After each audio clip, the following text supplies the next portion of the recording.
Halo guys, apa kabar? Pernah dengar nggak sih kalian game Highguard? Game shooter baru yang katanya dibuat sama studio indie kecil dari mantan developer Apex Legends. Game ini baru aja rilis dan langsung mati karena ditinggal 99% pemainnya. Di balik kegagalan ini, ternyata ada kasus pembohongan publik, dana rahasia dari Tencent, sampai dugaan permainan orang dalam di panggung The Game Awards.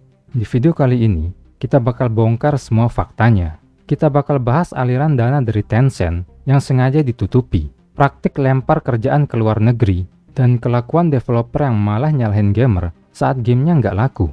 Sebelum kita ke pembahasannya, buat kalian yang belum subscribe dulu, dan nyalain notifikasinya supaya kalian nggak ketinggalan video-video dari aku.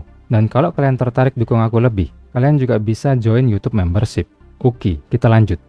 Industri game sekarang makin sering pakai trik marketing yang menipu. Kalian pasti ingat janji awal dari developer game ini. Highguard dipromosikan habis-habisan sebagai proyek ambisius dari studio bernama Wildlight Entertainment. Mereka mengenalkan diri sebagai sekumpulan mantan developer Apex Legends yang keluar buat bikin studio indie kecil. Mereka mengaku berjuang dari bawah untuk bikin game shooter revolusioner. Banyak pemain bersimpati dan dukung kampanye mereka karena cerita studio kecil yang melawan arus ini. Kenyataannya, embel-embel studio indie itu bohong besar. Wildlight Entertainment didanai secara penuh oleh raksasa teknologi asal Tiongkok, Tencent. Laporan eksklusif dari jurnalis Stephen Totilu di media GameFile membongkar fakta ini. Dana pengembangan Highguard mengalir langsung dari Timi Studio Group, anak perusahaan raksasa milik Tencent. Tencent adalah perusahaan raksasa yang memegang kendali penuh atas Riot Games, sekaligus pemilik saham besar di Epic Games, Supercell, dan Ubisoft. IGN juga mengonfirmasi laporan itu. Pihak Wildlight selalu menolak komentar atau sangat tertutup waktu ditanya siapa investor di balik studio mereka. Menyembunyikan identitas penyokong dana ini adalah taktik sengaja buat membohongi pemain. Mereka cari simpati pakai tameng indie, padahal mereka punya dana sangat besar dari Tencent. Kasus ini nyambung juga ke ajang The Game Awards. Tahun lalu, Highguard tiba-tiba mendapat slot trailer penutup acara. Normalnya, perusahaan game harus bayar jutaan dolar buat nayangin iklan di acara itu.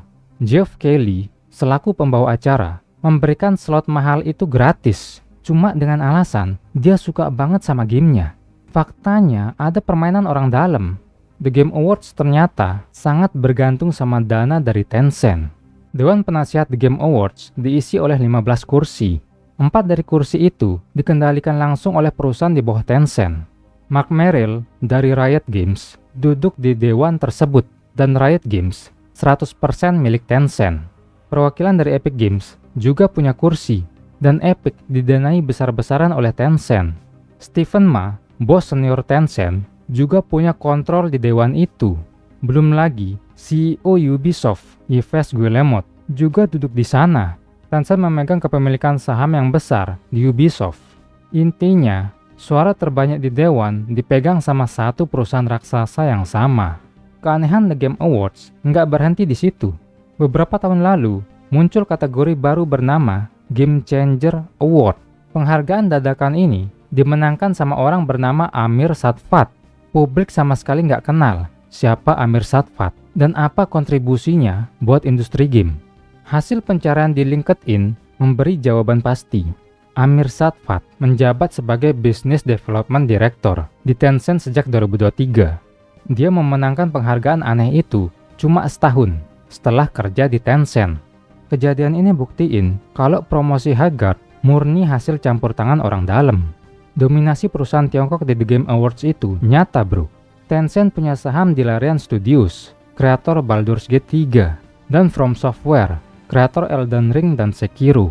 Ketiga game itu memenangkan gelar Game of the Year. Pemenang tahun lalu, Clair Obscur 33, didanai oleh NetEase, perusahaan raksasa Tiongkok lainnya. Wildlight Entertainment bermarkas di Amerika Utara. Mereka mengaku bikin game ini langsung di studio mereka.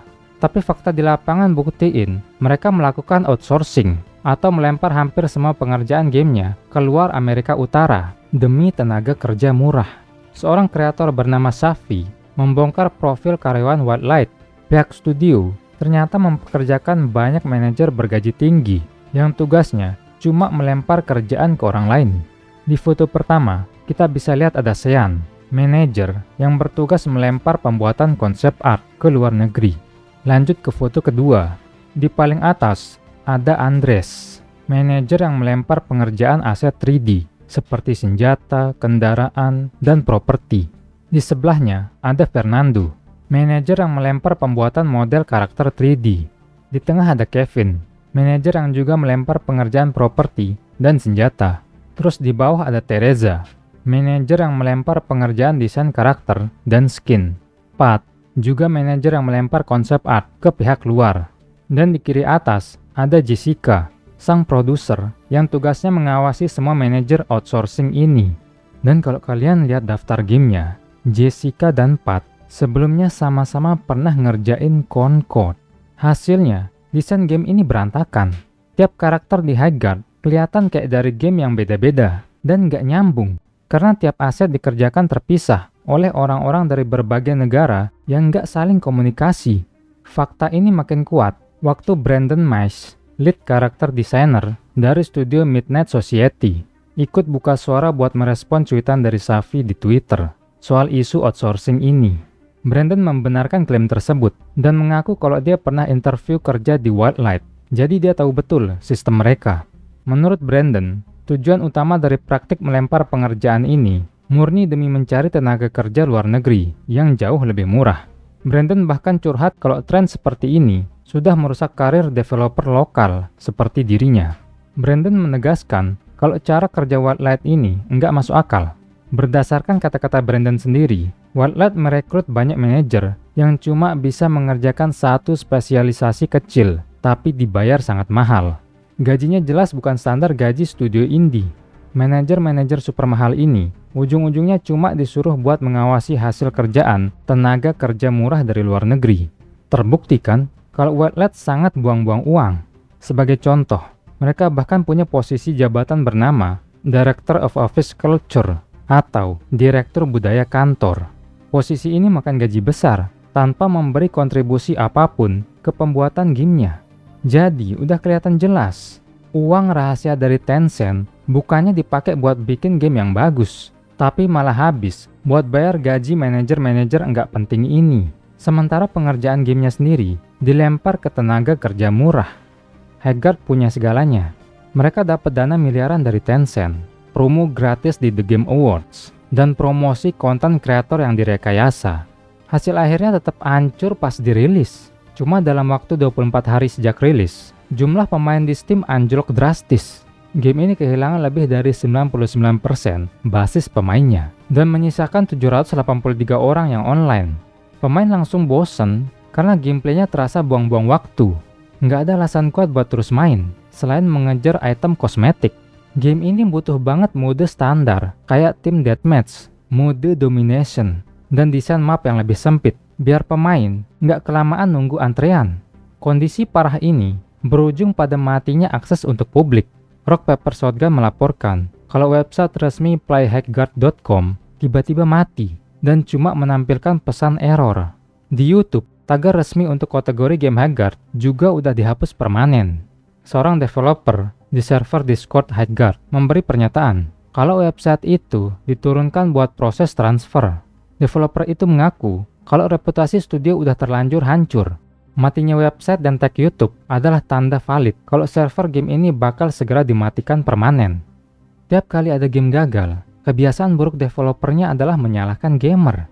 Banyak developer Highguard di media sosial mengeluh dan menuduh gamer terlalu kejam. Padahal gamer nggak punya kewajiban buat menghabiskan waktu dan uang buat produk yang jelek. Ryan Hill, developer CI Games, di balik Lords of the Fallen, memberi sindiran keras soal kebiasaan ini. Di Twitternya, Ryan menulis kalau gamer nggak mau buang waktu dan uang cuma buat dikecewain sama gameplay. Kesalahan selalu ada di gamenya. Waktu Lords of the Fallen rilis dengan banyak masalah di tahun 2023, CI Games nggak menyalahkan pembeli. Mereka menerima kritikan. Setelah itu mereka kerja keras dan merilis lebih dari 70 update perbaikan. Hasilnya game mereka sukses dan Square Lords of the Fallen 2 dapat sambutan luar biasa. Wildlight harus menanggung akibat dari pilihan mereka sendiri. Nggak ada gamer yang nyuruh mereka memalsukan identitas. Nggak ada gamer yang nyuruh mereka menyembunyikan dana Tencent. Nggak ada gamer yang nyuruh mereka melempar aset gamenya ke luar negeri. Kegagalan ini murni salah developer. Gamer cuma bertindak sebagai pembeli yang menolak main game gagal. Nasib Headguard ini mirip banget sama game Concord dari Sony. Concord juga menelan dana raksasa, melakukan outsourcing massal, mengabaikan desain karakter, dan akhirnya mati dalam hitungan minggu. Bencana ini harusnya jadi peringatan keras buat studio besar lain, khususnya Bungie yang lagi menyiapkan game maraton.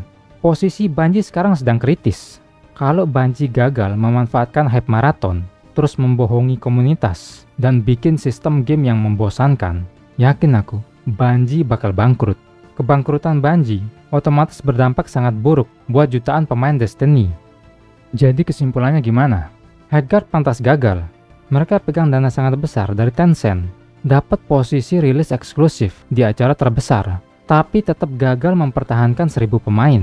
Menyebut Headguard sebagai game indie, sama konyolnya kayak menyebut Amazon sebagai warung kopi kecil di pinggir jalan. Trik manipulasi kayak gini merusak industri game, dan konsumen akhirnya buktiin kalau uang miliaran dolar nggak bisa beli kualitas dan komunitas yang solid. Oke, mungkin segitu aja dari aku. Gimana menurut kalian guys? Apakah kalian setuju kalau developer Headguard pantas gagal karena kebohongan mereka? Atau menurut kalian, gamer memang terlalu kejam? Tulis pendapat kalian di bawah. Kalau kalian suka video kayak gini, jangan lupa like dan subscribe, dan cek videoku yang lain. Terima kasih banyak juga buat yang udah join membership dan support channel ini. Semoga kalian menikmati videonya and see you guys next time. Peace!